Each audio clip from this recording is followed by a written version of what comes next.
رمضان میں ایک قرآن اگر کسی کا مکمل نہیں ہو پایا، یہ ایک قرآن تو مکمل ہو گیا، دوسرا مکمل نہیں ہو پایا، اب کیا ہوتا ہے وہ قرآن جب مکمل نہیں ہوتا ہے اور رمضان پورا ہونے والا ہوتا ہے، 10 پارے کسی کے رہ گئے، تو ہمارے معاشرے میں یہ چلتا ہے، ایک پارہ بھائی کال لگایا ہم نے کسی کو، ارے یار ایک پارہ دے دو، ارے یار 4 پارے دے دو، کیوں کیا ہوا؟ میرے 4 پارے کم رہ گئے، بس 4 پارے پڑھ دو۔ اب وہ کوئی دوسرا ہمارے 4 پارے پڑھ رہا ہوتا ہے، کیوں پڑھ رہا ہے بھائی 4 پارے؟ تاکہ ہمارا قرآن مکمل ہو جائے، یہی ہوتا ہے نا۔ اسی طرح سے خواتین کے مان لیجئے 10 پارے رہ گئے کسی خاتون کے، تو خواتین میں بھی یہ بات بہت چلتی ہے، کال لگایا، ارے بہن میرے 5 پارے رہ گئے، 5 پارے دے دو۔ 5 تو نہیں دے پائیں گے، ایسا کرو 2 پڑھ دیں گے ہم تمہارے۔ ٹھیک ہے، اس نے 2 پڑھ دیے، اس نے 1 پڑھ دیا، ہم ایسا کر کے اپنا پورا قرآن کر لیتے ہیں۔ تو پہلی بات تو آپ یہ سمجھیں کہ قرآن شریف اگر رمضان میں مکمل نہیں ہو پایا تو کوئی بات نہیں ہے، آپ رمضان کے بعد بھی اسے پورا کر سکتے ہیں۔ مان لیجیے آپ رمضان میں پارے پڑھنا آپ نے شروع کیے، 20 پارے آپ پڑھ پائے اور رمضان مکمل ہو گیا، تو کوئی بات نہیں، اس کو کنٹینیو رکھیں نا، آپ پڑھتے چلے جائیں، رمضان کے بعد پورا کر لیں۔ لیکن ایسے جو پورے کروائے جاتے ہیں نا کہ 2 اس سے پڑھوا لیے، 4 اس سے پڑھوا لیے، تو جو پڑھے گا اسی کو ثواب ملے گا۔ پڑھ وہ رہا ہے اور آپ کو ثواب مل جائے، ایسے کیسے ہو سکتا ہے؟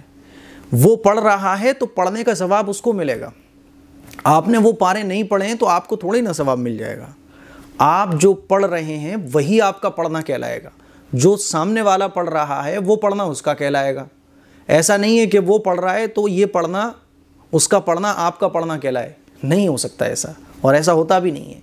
اسی لیے پریشان ہونے والی کوئی بات نہیں ہے۔ کسی کے اگر 20 پارے رمضان میں ہوئے، 25 پارے ہوئے، کچھ رہ گئے اور وہ نہیں پڑھ پایا تو کوئی بات نہیں، اب اس کو بعد میں پڑھ لو، رمضان کے بعد پڑھ لو، ہے نا۔ یہ جو سمجھا جاتا ہے ہمارے معاشرے میں کہ نہیں پورا قرآن رمضان میں ہی ہونا چاہیے، اچھی بات ہے، آپ پورا قرآن رمضان میں مکمل کریں تلاوت کا، اچھی بات ہے، لیکن بائی چانس اگر نہیں ہو پاتا ہے تو اس میں گھبرانے کی کوئی ضرورت نہیں ہے۔ ایسا نہیں ہوتا کہ 20 پارے اگر آپ نے پڑھے ہیں اور پورا قرآن نہیں ہو پایا تو اللہ تعالیٰ ثواب کم دے گا، نہیں، 20 پارے آپ نے پڑھے، 20 پاروں کا آپ کا ثواب آپ کے نام اعمال میں سیو ہے۔ آپ کا جو میموری کارڈ ہے نا فرشتوں کے پاس، جس میں فرشتے آپ کے نیکیاں سیو کرتے ہیں، وہ آپ کی نیکیاں سیو ہو گئیں۔ اب آپ رمضان کے بعد پڑھتے ہیں 10 پارے تو وہ ایڈ ہو جائیں گے، جب بھی آپ پارے کو پڑھیں گے وہ انہی پاروں میں ایڈ ہوگا ثواب۔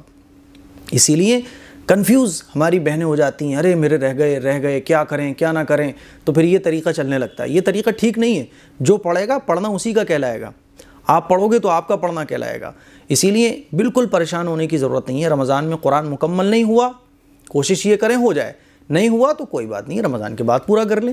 اسی طرح سے رمضان سے پہلے آپ قرآن شریف کی تلاوت کر رہے تھے، آپ کے 25 پارے ہو پائے تھے، رمضان شروع ہو گئے، اب لوگ یہ سمجھتے ہیں کہ رمضان شروع ہو گئے اب قرآن نیا اسٹارٹ ہونا چاہیے۔ ایسا نہیں ہے، پہلے سے آپ پڑھتے چلے آ رہے تھے، 25 پارے ہوئے تھے آپ کے، پڑھتے چلے جائیں۔ 5 رمضان میں مان لیجیے آپ کا قرآن پورا ہو جائے گا تو کر لیں، کوئی مسئلہ نہیں ہے۔ ایسا نہیں ہے کہ رمضان میں آپ اسٹارٹنگ سے ہی پڑھیں، بالکل نہیں، اور ایسا بھی نہیں ہے کہ رمضان میں قرآن پورا کریں، ایسا بھی نہیں ہے۔ آپ جتنا پڑھ سکتے ہو آسانی کے ساتھ، کوئی مجبوری آ گئی، کوئی پرابلم آ گئی، قرآن پورا نہیں ہو پایا تو کوئی بات نہیں ہے، رمضان کے بعد بھی آپ پورا کر سکتے ہیں۔ اسی لیے اس غلط فہمی کو دور کریں۔ اور آپ کیا پوچھنا چاہتے ہیں، اس ٹائپ کے بہت سارے کوشچنس ہوتے ہیں، کنفیوژن ہوتی ہیں جو کریٹ ہو چکی ہیں ہمارے ماحول میں، معاشرے میں، کمنٹ کر کے ضرور بتائیے گا۔ السلام علیکم ورحمۃ اللہ وبرکاتہ۔